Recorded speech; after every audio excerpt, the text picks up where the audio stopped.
सुखीराम एक अमीर व्यापारी था। वो बहुत बड़े महल में रहता था और बहुत आरामदायक जीवन गुजार रहा था। उसका व्यापार बहुत बड़ा था, बहुत से नौकर थे। इतना सब होने के बावजूद वो दयालु और संतुष्ट व्यक्ति था। उसे न तो अपने धन पर घमंड था और न ही किसी प्रकार का उसे लालच था। एक दिन जब वो खाना खा रहा था, एक नौकर वहां आया और उसने व्यापारी को बताया, मालिक, एक गरीब आदमी आपके द्वार पर आया है।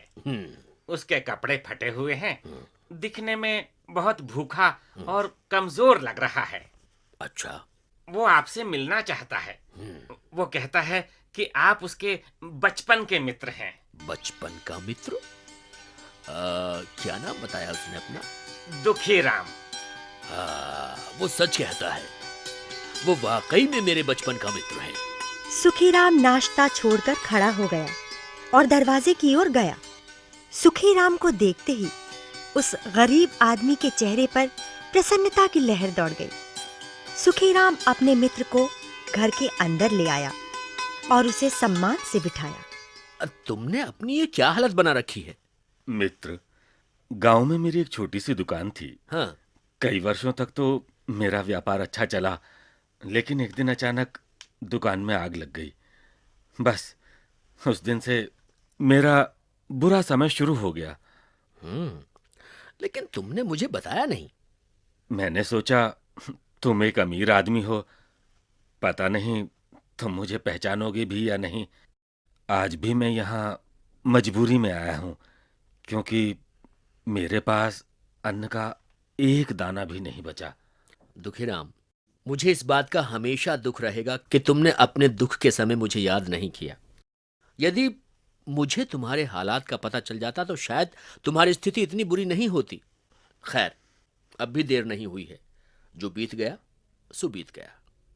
आज से ही तुम मेरे व्यापार में सहयोग करोगे। जी। जाओ, अतिथि कक्ष में जाकर अपने आप को तरोताजा करो और नाश्ते के लिए आ जाओ। आज हम दोनों मिलकर बचपन की तरह एक साथ खाना खाएंगे। उस दिन से दुखीराम सुखीराम के साथ काम करने लगा। ये देख सुखीराम के मित्र दुखीराम से ईर्ष्या करने लगे कि गांव का एक गरीब व्यक्ति सुखीराम के व्यापार में सहयोगी कैसे बन गया। मित्रों ने सुखीराम के कान भरने शुरू कर दिए, परंतु सुखीराम एक बुद्धिमान और विश्वसनीय मित्र था। उसने किसी की बात पर ध्यान नहीं दिया। शीघ्र ही दुखीराम के परिश्रम का फल नजर आने लगा। सुखीराम का व्यापार दिन प्रतिदिन बढ़ता गया। अब वो अपने व्यापार की चिंता छोड़ कई कई दिन शहर से बाहर रहता। उसे विश्वास था कि दुखीराम उसके व्यापार की ठीक प्रकार से देखभाल कर लेगा। रात का समय था। दुखीराम खिड़की के पास बैठा ताजी हवा का आनंद ले रहा था कि तभी उसने कुछ लोगों को बातें करते सुना। उनकी बातों से दुखीराम समझ गया कि ये लोग चोर हैं और जानते हैं कि सुखीराम शहर में नहीं है। इसलिए ये लोग घर की बहुमूल्य वस्तुएं चुराने की योजना बना रहे हैं। दुखीराम ने कुछ क्षण सोचा। अचानक उसके दिमाग में एक योजना आई। नौकरों को बुलाकर किसी को डुगडुगी, किसी को मंजीरा, किसी को तबला तो किसी को मंदिर की घंटी थमा दी और बोला, सभी लोग जोर जोर से बजाओ। मूर्खो, तुमने तो कहा था कि सुखीराम घर पर नहीं है। केवल घर में बूढ़े नौकर ही हैं। अरे मैंने गलत तो नहीं कहा था। तो फिर ये आवाजें किसकी हैं? मैं क्या बताऊं? मुझे विश्वास है कि सुखीराम कुछ लोगों के साथ घर में ही है। हाँ, और ये संगीत उन अतिथियों के मनोरंजन के लिए बज रहा है।